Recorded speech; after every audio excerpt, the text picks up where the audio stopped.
there, Buttercups. Your resident Teabelle here. Welcome to Hark, 'tis the Teabelle. Let's dive in for that tea today, huh? Hey there, Buttercups. I'm so excited. We are going to be diving into the Willink House of our beloved Savannah, Georgia. And I'm going to divide this up to make it just a little bit easier because there's so much information that I found and I wanted to share it all with you. What we're going to do is we're going to discuss the man himself, his family, etc., and then the house, okay? And its spooky adventures. So let's get on. So the first owner of this home was Henry Frederick Willink Jr. There are two Willinks, same name, but for a bit we're going to describe the one we are going to talk about mostly as Junior. After his dad goes away, we're going to just call him Willink. Okay, guys? I'll let you know when that point starts. This man, though, Junior, was born in 1825 in Savannah, where he worked in his father's shipyard after brief schooling at Chatham Academy. This was back-breaking work, okay? But this lit a fire under him, which is what his father wanted, to be fair. Now, he did come from decidedly new money from his father, which was Henry Frederick Willink Sr. Sr. was born in Germany on September 13th in 1785. He was specifically born in Dorn, but where he lived prior to immigrating to the U.S. is still unknown. By 1860, at 75, Sr. had amassed nearly $59,000, as well as 23 slaves. That $59,000 then would be a massive amount today. Today, dun dun dun, it would be $2,296,365.30, with a considerable price increase of 3,792% from that time, which is crazy. Okay. Now, Junior decided that he was going to relocate to another shipyard in New York, and he stayed there for 9 years. In 1851, he returned to Savannah and opened up his own shipyard. And this wasn't thanks to the earlier work done in his father's shipyard. His father really wanted him to have the same fire that he had to push him to success. He didn't want him just to be nothing. He left Germany to build something, and he wanted his son to do the same. So this is where we're going to start referring to Junior as just plain Willink. Okay, guys? So just to make your life easier. Now, he had this drive. He owned his own shipyard. He knew what he was doing. And that he owned a shipyard and he had worked on it. So, yay, he had that experience. He had the money. He had the success. Yay, let's do this. And so he was allowed now to build several vessels for the Confederate States Navy, which included gunboats, torpedo boats, and ironclads. So this was a solution to a problem that the Confederate Navy had at the start of the Civil War. What they really needed was ships that were equal to or, well, better than, or at least equal to than the Union. And so this is where they came in with Willink. The first ironclad produced in his shipyard was officially named CSS Georgia, but they quickly renamed and rerouted to the Lady's Gunboat. This did not indicate that this was a weak ironclad in any way. It simply put that it was paid for by the Ladies Gunboat Association. These ladies invested $115,000 into this ironclad. Now, they had raised money by prompting a statewide campaign. Now, if you're wondering what $115,000 in 1862 is equivalent now, I can tell you that. It is $3,688,835.64, which is a cumulative price increase of 3,107.68%. That's a lot of money back then, okay? Now, there was obviously a shortage of iron for armor due to the war. And so this means that the Georgia's wooden casemate was covered with overlapping rails from train tracks. Unfortunately, her engines were too weak to negotiate the powerful Savannah River tides. And so this meant that the CSS Georgia was really just a floating battery anchored near Fort Jackson. Now, you want to imagine this as something majestic, but it was either luck or good fortune, if you will, that it didn't sink into the bottom of the Savannah River. It was pretty. It was innovative. It was meant to be more than a floating battery versus a war vessel. But she was so burdened by armor and weaponry that, to quote Ghost City Tours, it, quote, must have been like watching a cow sneak through a donkey door, end quote. So it wasn't going to work for what it was initially meant to be. And this did not impress the public. Okay? And with hysteria, that is how they expressed their sentiments. Okay? They were just not happy. Now, according to the Ladies Gunboat Association, who were not new to public relations, obviously, they were letting people know that it was supposed to be a floating battery. Quote, it had been the intent from the start, the committee told the city, to have not an ironclad ram but a floating battery with propellers. No one was amused. Clearly. Not the city, nor the Navy. So now, Willink was working around the clock during this whole fiasco to get Stephen Mallory, who was the Secretary of the Confederate Navy, the second ironclad he had promised them. Mallory instructed that the ironclad should be completed in 4 months, rather than the practical 6 months suggested by Willink. Now, Willink agreed, but mostly because he had no other choice. There was no other alternative. He had signed a contract at the end of March of 1861, so he had no choice. Like, get to work on my dude, which he did. Now, much like his gunboats, he did not receive payment until he hit certain benchmarks in the process. So, hi-ho, hi-ho, it was off to work he goes. Now, he had that second one, which was CSS Savannah. It was very clear that this man had a type. So CSS Savannah was also monstrous and wildly inconvenient in the water. And the crew really didn't appreciate it either. According to one crew member, it lacked ventilation. It made one wonder if it was day or night, so one couldn't mark time. He described it as being loose, as if being turned loose into a swamp as water trickled in and made it damp. Now, I'm sure Willink did not want to hear that, because who wants to hear such phrases, such comments on your creation, right? But alas, this was the truth. Now, they wanted to avoid capture by Union troops, and so it was destroyed by the Confederates in 1864. Only it seemed that old Willink may have or may not have been aiding in this. So due to that, the Union charged him with charges, obviously, namely aiding the enemy. Now, this man admitted it bluntly, and this impressed the Union, and it impressed him so much, they let this man walk. After that, he remained an essential figure in Savannah during the Civil War. He never lost sight of his own father's legacy or his own ambition. Now, he wasn't thrilled, but he was soon under contract with the U.S. government, where he was forced to cease shipbuilding and to remove the obstructions from Savannah River. Post-Civil War, he rebuilt his shipyard. He organized the Southern Wrecking Company, built a marine railway on Hutchinson Island, and engaged in several enterprises on Savannah River. He was definitely a man of hard work, and he kept on going.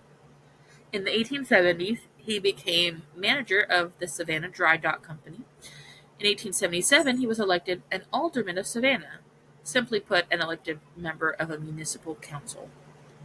And according to one 1879 issue of Savannah Times, it's possible he had acted as an alderman in the 1860s as well. So, the Willink House.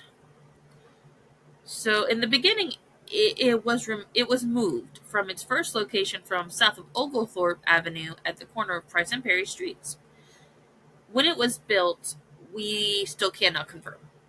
Some estimate it was constructed around 1845, but according to various accounts, he hadn't even been back in Savannah from New York City, so how could you build in 1845? But on the flip side, he could have honestly had people building it, but there's nothing to confirm that. That is just, like devil's advocate here, guys. Now, he only lived at the property for around 10 years before he sold it. It was sold to various owners until it arrived at its current location. It was common knowledge that many of Savannah's historic homes were in danger, okay? Basically, modern architecture was threatening the pre-20th century buildings. Now, luckily, the Historic Savannah Foundation swooped in to save these lovely old homes. They saved this specific home, though, in 1964. Though the property is no longer found on its original parcel of land, homeowners of the now 426 East Julian Street have heard unexplainable things within this home. Okay? So, his personal life, though, Willink's personal life was a wreck. His shipyard, his business was his pride and joy. By 1860, he'd built a small fortune. Not only did he work and own his own pride and joy, his business, his shipyard, but he also owned $10,000 in property value and owned 5 enslaved people. His wealth was steadily growing. His professional life was probably doing pretty good. Yeah, personally, no, tragedy struck. So he had invited his wife, whom I cannot find any information on, by the way. I looked, and I can't find it. And so she was invited to join him at the shipyard. And she immediately accepted. She was probably just thrilled at the prospect of spending some quality time with her hubby. And things were going great when they arrived, and there was a misstep. And this misstep, unfortunately, had fatal consequences. She tumbled over the ship's railing where her body crashed into the river below. She did not know how to swim, and her heavy skirts weighed her down so much, she drowned. He was utterly devastated by her death, which made him dive into his work, which is understandable. It was better than pacing the night away at his home all alone, so he became more, getting stuff done at work. But one night, he almost met his own watery grave. He was working when he saw what appeared to be his wife in front of them.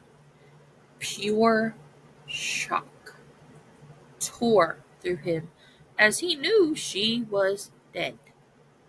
He slipped overboard, but thankfully was saved.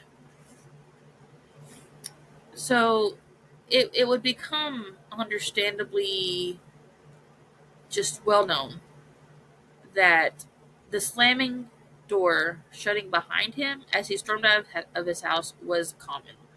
And his neighbors were quite reconciled that they were going to just continue to hear it, okay? Because, what you don't want to pace. You don't want to pace all night. You're devastated. You're still mourning the loss of your loved one. And he just couldn't stay home, so that pushed him harder at work. It at least gave him purpose, right? It is said now that you can hear the heavy footfalls heading towards the door, the creak of the door before it slams itself shut. He probably seemingly just attached himself to the house because that's where he spent his time with his wife. And it's easy to understand why he wouldn't want to leave, right? So we know that Willink chose to leave this home, okay, eventually, and it makes so much more sense. It is said that this house became a secret school for African American children leading up to the Emancipation Proclamation. It was a secret because such schools were deemed illegal. The reason for this was because that Southerners were concerned it would pose a threat much larger than anything to slavery if enslaved people were literate.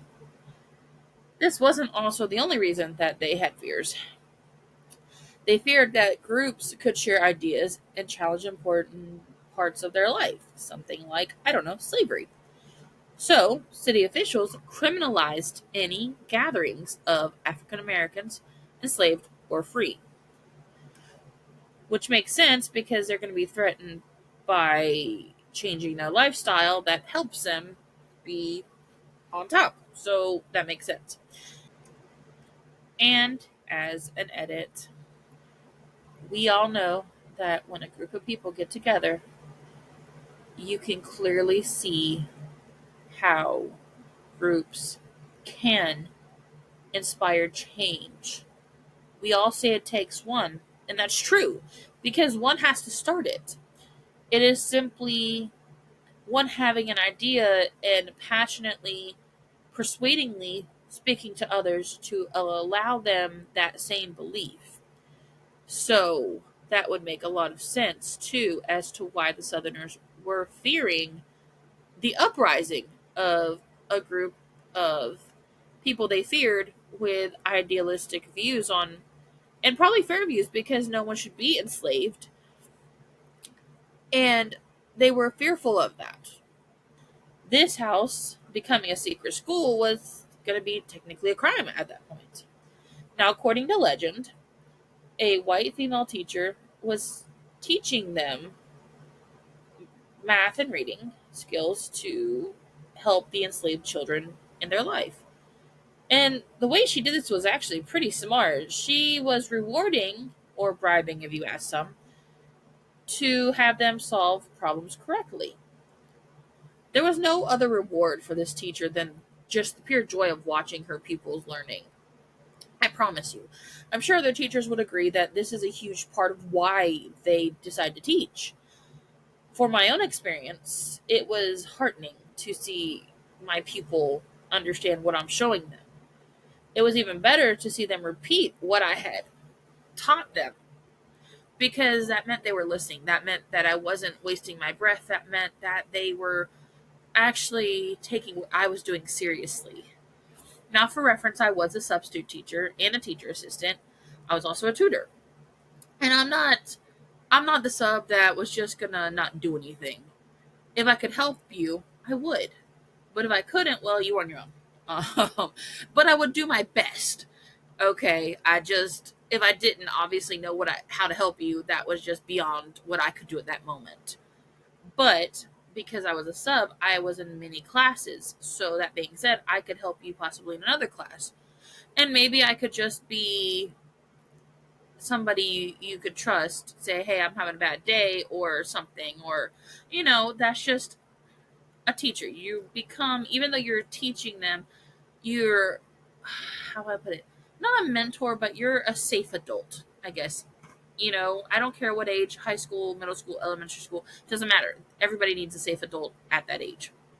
But I digress.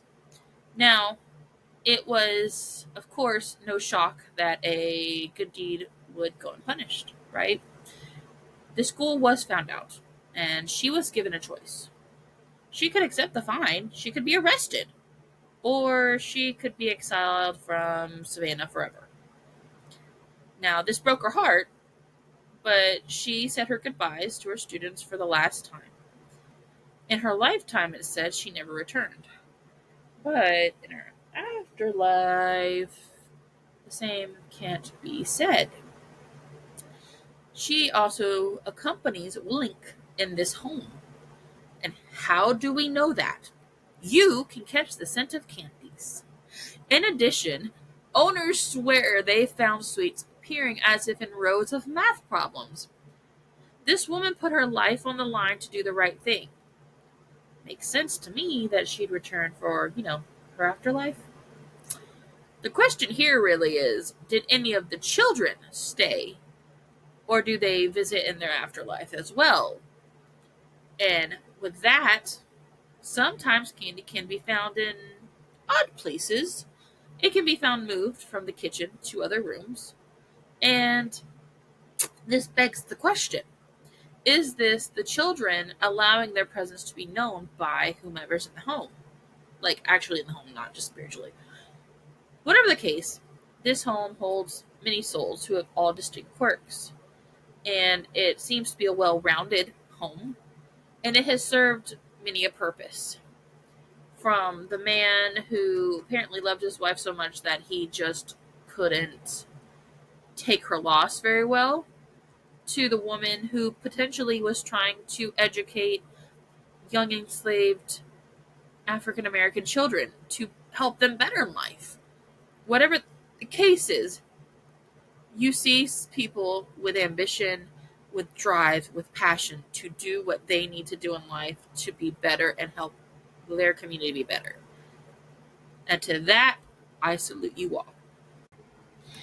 Buttercups, I hope you enjoyed this episode as much as I did.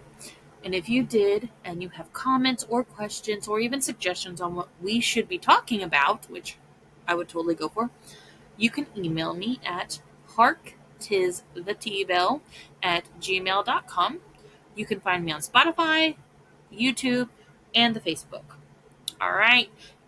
But I hope you guys have a spectacular week, and I can't wait to see you next week.